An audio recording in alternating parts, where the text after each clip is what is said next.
berdoa. Saya minta satu orang untuk maju ke depan memimpin kita dalam doa. Marilah kita siapkan kita untuk berdoa. Izinkan saya membawa doa ini secara katolik. Dalam nama Bapa, Putra, dan Roh Kudus. Assalamualaikum warahmatullahi wabarakatuh. Kepada kita dan kepada Tuhan Yesus.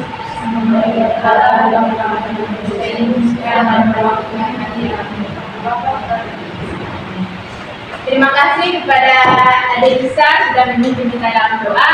Sebelum memulai pembelajaran, Ibu akan membacakan tujuan pembelajaran kita pada hari ini. Jadi tujuan pembelajaran kita pada hari ini yaitu mendengarkan dan memahami cerita rakyat sederhana atau fabel yang dibacakan. Yang kedua, mengidentifikasi tokoh, latar, dan pesan moral dalam cerita. Yang ketiga itu menceritakan kembali cerita dengan bahasa sendiri serta secara lisan dan tulisan. Yang keempat, mengungkapkan pendapat tentang cerita secara sederhana. Dan yang kelima itu menggunakan kosakata baru yang ditemukan dalam cerita. Oke anak-anak, jadi itu adalah tujuan pembelajaran kita pada hari ini.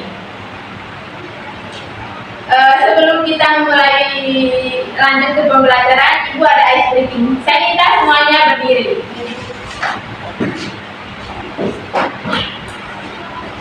Jadi ice breakingnya seperti ini anak-anak. Kalian ikutin Ibu. Tepuk fokus. Melihat, mendengar, fokus. Oke, kita ulangi lagi ya. Tepuk fokus. Melihat, mendengar, fokus. Oke, silakan duduk kembali anak-anak. Terima kasih Bu. Sekarang kita lanjut ke materi anak-anak. Siapa yang tahu materi kita hari ini? Mengenal cerita rakyat beberapa fabel itu. Oke, siapa yang tahu apa itu cerita fabel? Cerita rakyat atau cerita kisah hebat itu.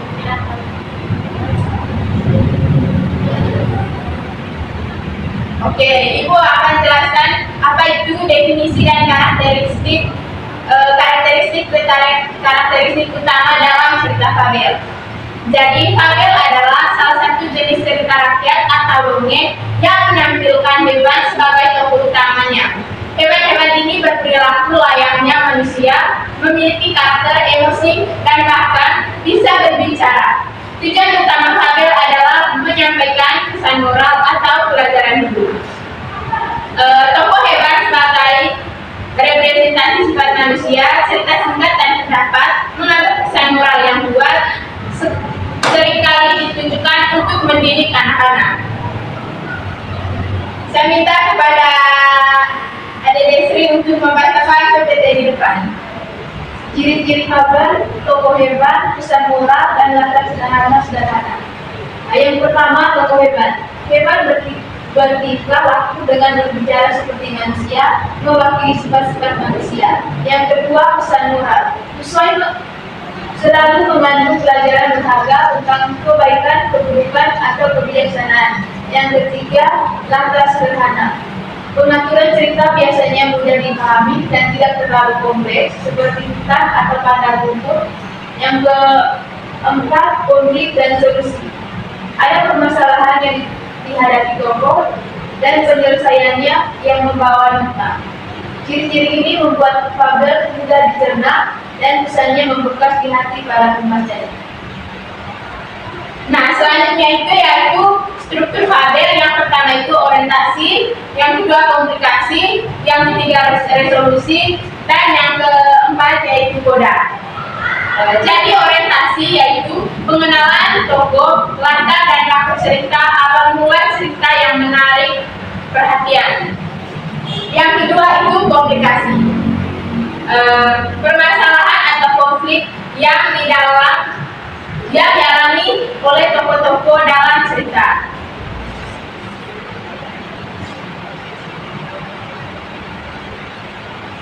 Yang ketiga itu resolusi, penyelesaian masalah atau konflik yang terjadi titik balik dalam narasi. Dan yang terakhir itu bagian akhir yaitu koda.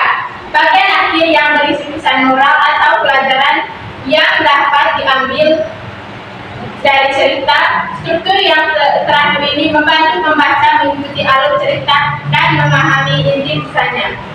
Oke, jadi ini adalah struktur fabel, yaitu orientasi, komplikasi, resolusi, dan koda. Yang berikutnya itu fungsi fabel. Yang pertama, pendidikan moral, hiburan, dan pelestarian budaya. Kepada Ayah, silakan membacakan sepertinya di depan. Baik, fabel memiliki peran penting dalam masyarakat secara turun-temurun. Fabel menjadi media efektif untuk yang pertama pendidikan moral, mengajarkan nilai-nilai luhur seperti kejujuran, kerendahan hati, kerja keras, dan keadilan. Yang kedua, hiburan, menyajikan cerita yang menarik dan imajinatif, terutama bagi anak-anak. Yang berikutnya, pelestarian budaya, menjaga dan mewariskan kearifan lokal seperti tradisi lisan satu daerah. Yang berikutnya, pengembangan imajinasi, mendorong kreativitas dan daya khayal pembaca atau pendengar. Oke, yang berikutnya itu contoh fabel terkenal di Indonesia dan dunia. Pada Lisa, silakan bacakan seperti di depan. Dari negeri dongeng hingga Nusantara, banyak fabel yang abadi dan dikenal luas. Yang pertama itu Indonesia, sang kancil dan buaya, kera dan ayam, babi hitam dan ladang. Yang kedua itu dunia, kura-kura dan kelinci, semut dan belalang, serigala dan domba, atau dari Aesop's Fable. Setiap fabel membawa kekasan atau kebudayaan dan pembelajaran universal. Nah, yang berikutnya itu analisis fabel. Memahami pesan moral dalam kancil dan buaya-buaya.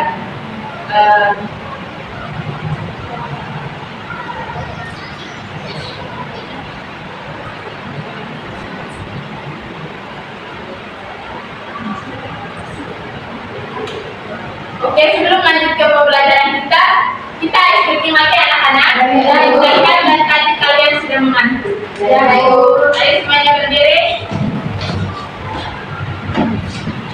Icebreaking yang tadi anak-anak.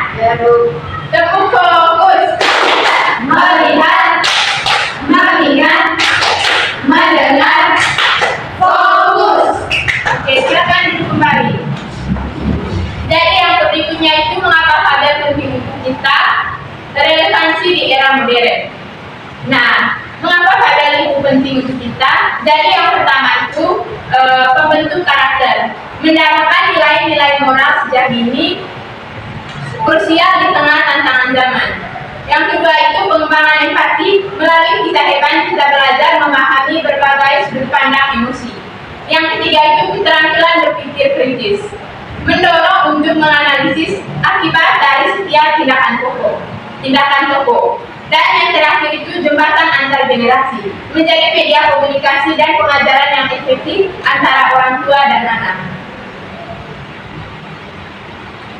Nah, yang terakhir itu menulis fabel sendiri, langkah-langkah dan tips kreatif. Kepada Adik Kris, silakan membacakan seperti itu. Menulis fabel sendiri ada langkah-langkah dan tips kreatif. Yang pertama itu tentukan pesan moral.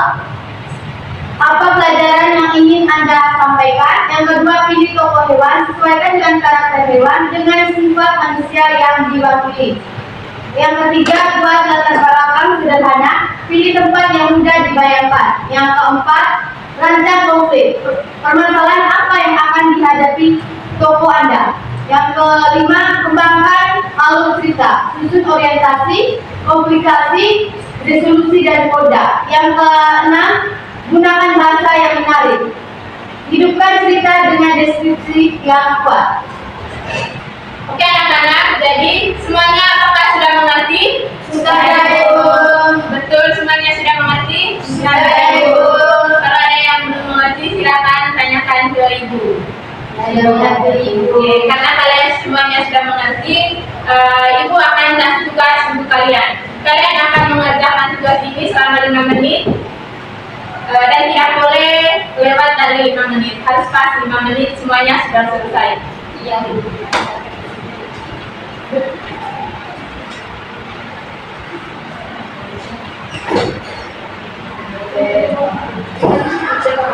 Aduh, Pagi. Kenapa terlambat? jangan tunggu.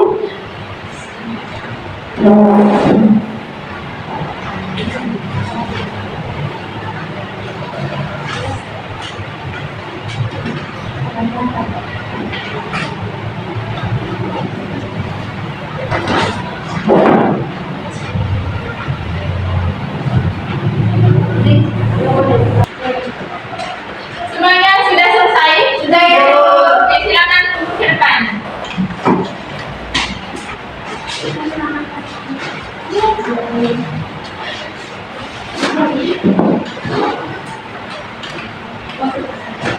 Ibu periksa dulu ya anak-anak.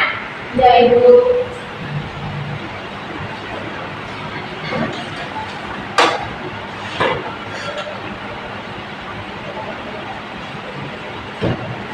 Oke, di sini ada 4 orang yang dapat nilai 100 dan 1 orang 50, yaitu Dennis karena dia tadi terlambat dan tidak mendengarkan materi yang dijelaskan tadi. Ini saya bagikan lagi lembar jawaban kalian. Ya Ibu.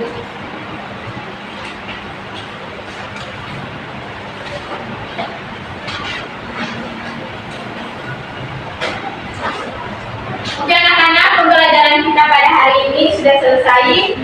Sebelum kita pulang, di Ibu ada ice breaking. Semuanya berdiri.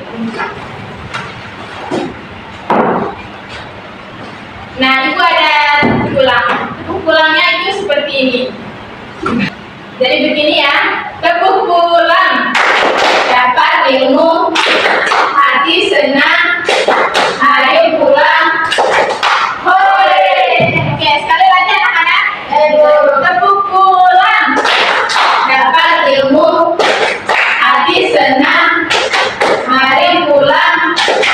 Hore!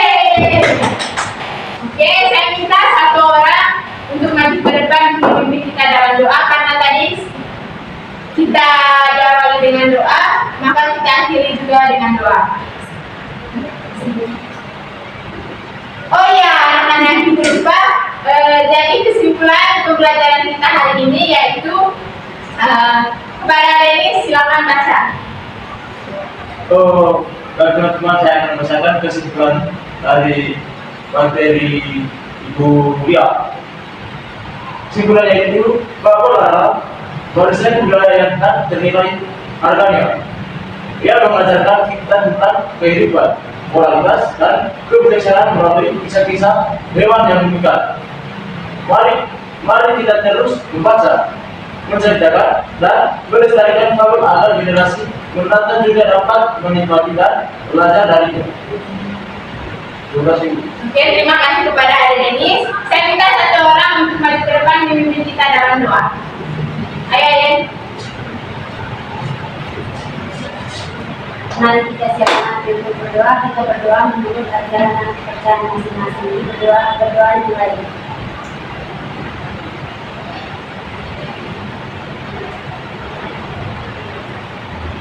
Berdoa selesai. Oke, terima kasih kepada Aden. Jadi pembelajaran kita pada hari ini sudah selesai. Silakan pulang. Jangan main-main di jalan. Harus langsung pulang ke rumah. Pintar. Oke anak-anak, sampai ketemu lagi minggu depan. Silakan. Terima kasih, Bu.